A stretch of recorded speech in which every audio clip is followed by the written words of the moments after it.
இன்னைக்கு இந்த வீடியோவில் பார்க்க போகிறோம் என்னென்னா ஒரு 5 விதமான முக்கியமான சத்துக்கள் எதுக்குன்னா இதயம் இயங்குறதுக்கு தேவை. இந்த சத்துக்கள் எந்த உணவுகளில் இருக்குது, இந்த சாப்பாட்டை நம்ம தொடர்ந்து சாப்பிட்டு வரும்போது நம்ம இதயத்தில் ஒரு பிரச்சனை வராதுங்க. அப்படிப்பட்ட உணவுகள் என்ன, சத்துக்கள் என்ன, வரிசையாக பார்த்துடலாம் வாங்க. முதலாவது, இதயத்துக்கு தேவையான முக்கியமான சத்து என்ன தெரியுமா? கொழுப்பு. என்ன டாக்டர், கொழுப்பு இதயத்துக்கு கெட்டதில் சொல்லுவாங்க. ஆமாங்க, நான் சொல்கிறது கெட்ட கொழுப்பு இல்லை, நல்ல கொழுப்பு. HDL, ஹை டென்சிட்டி லிப்பிட்னு சொல்லுவோம் இல்லையா, இதுதான் நல்ல கொழுப்பு நம்ம தமிழில் சொல்கிறோங்க. முக்கியமான ஃபார்ம் வந்து ஒமேகா 3 ஃபேட்டி ஆசிட்ஸ். இந்த நல்ல கொழுப்பு உடம்புல அதிகமாக இருக்கும்போது கெட்ட கொழுப்பு இது குறைச்சி நம்ம உடம்பை காப்பாற்றுது, இதயத்தை காப்பாற்றுது. இது போக இது ட்ரைக்ளிசரின்னு சொல்லக்கூடிய ஒரு மோசமான கொழுப்பை கரைக்குது.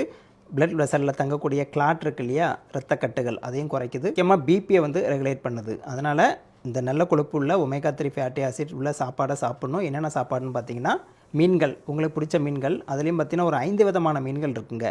நெத்திலி மீன், சாலை மீன், சூற மீன், வஞ்சர மீன், அயில மீன். இந்த 5 வகையான மீன்களில் பார்த்தீங்கன்னா உங்களுக்கு நல்ல கொழுப்பு ஒமேகா 3 ஃபேட்டி ஆசிட் அதிகமாக இருக்குது. இது போக பார்த்தீங்கன்னா soya beans, nuts and seeds, avocado fruit, இதில் எல்லாம் நிறைஞ்சிருக்கு. இதயத்தை பாதுகாக்கக்கூடிய சத்துக்களில் ரெண்டாவது பார்த்தீங்கன்னா ஃபைபர், நார்ச்சத்து. இது என்ன பண்ணுதுன்னா கெட்ட கொழுப்பை கரைக்குது, சுகரை குறைக்குது, கண்ட்ரோல் பண்ணுது, உடம்புல டைஜஷனை வந்து இன்க்ரீஸ் பண்ணுது.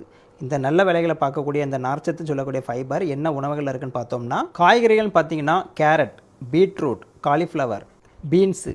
பழங்களில் பார்த்தீங்கன்னா ஆப்பிள், பேரிக்காய், பனானா, கீரைகள். இன்னைக்கு இந்த வீடியோவில் பார்க்க போகிறோம் என்னென்னா ஒரு 5 விதமான முக்கியமான சத்துக்கள் எதுக்குன்னா இதயம் இயங்குறதுக்கு தேவை. இந்த சத்துக்கள் எந்த உணவுகளில் இருக்குது, இந்த சாப்பாட்டை நம்ம தொடர்ந்து சாப்பிட்டு வரும்போது நம்ம இதயத்தில் ஒரு பிரச்சனை வராதுங்க. அப்படிப்பட்ட உணவுகள் என்ன, சத்துக்கள் என்ன, வரிசையாக பார்த்துடலாம் வாங்க. முதலாவது, இதயத்துக்கு தேவையான முக்கியமான சத்து என்ன தெரியுமா? கொழுப்பு. என்ன டாக்டர், கொழுப்பு இதயத்துக்கு கெட்டதில் சொல்லுவாங்க. ஆமாங்க, நான் சொல்கிறது கெட்ட கொழுப்பு இல்லை, நல்ல கொழுப்பு.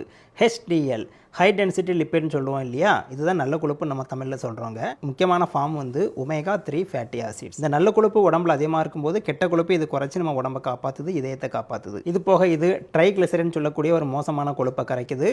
பிளட் வெசலில் தங்கக்கூடிய கிளாட் இருக்கு இல்லையா, இரத்தக்கட்டுகள், அதையும் குறைக்குது. முக்கியமாக பிபியை வந்து ரெகுலேட் பண்ணுது. அதனால் இந்த நல்ல கொழுப்பு உள்ள ஒமேகா 3 ஃபேட்டி ஆசிட் உள்ள சாப்பாடை சாப்பிடணும். என்னென்ன சாப்பாடுன்னு பார்த்தீங்கன்னா, மீன்கள், உங்களுக்கு பிடிச்ச மீன்கள். அதுலேயும் பார்த்தீங்கன்னா ஒரு 5 விதமான மீன்கள் இருக்குங்க. நெத்திலி மீன், சாலை மீன், சூற மீன், வஞ்சர மீன், அயில மீன். இந்த 5 வகையான மீன்களில் பார்த்தீங்கன்னா உங்களுக்கு நல்ல கொழுப்பு ஒமேகா 3 ஃபேட்டி ஆசிட் அதிகமாக இருக்குது. இது போக பார்த்தீங்கன்னா soya beans, nuts and seeds, avocado fruit, இதில் எல்லாம் நிறைஞ்சிருக்கு. இதயத்தை பாதுகாக்கக்கூடிய சத்துக்களில் ரெண்டாவது பார்த்தீங்கன்னா ஃபைபர், நார்ச்சத்து. இது என்ன பண்ணுதுன்னா கெட்ட கொழுப்பை கரைக்குது, சுகரை குறைக்குது, கண்ட்ரோல் பண்ணுது, உடம்புல டைஜஷனை வந்து இன்க்ரீஸ் பண்ணுது. இந்த நல்ல வேலைகளை பார்க்கக்கூடிய இந்த நார்ச்சத்து சொல்லக்கூடிய ஃபைபர் என்ன உணவுகள் இருக்குன்னு பார்த்தோம்னா, காய்கறிகள் பார்த்தீங்கன்னா கேரட், பீட்ரூட், காலிஃப்ளவர், பீன்ஸு. பழங்களில் பார்த்தீங்கன்னா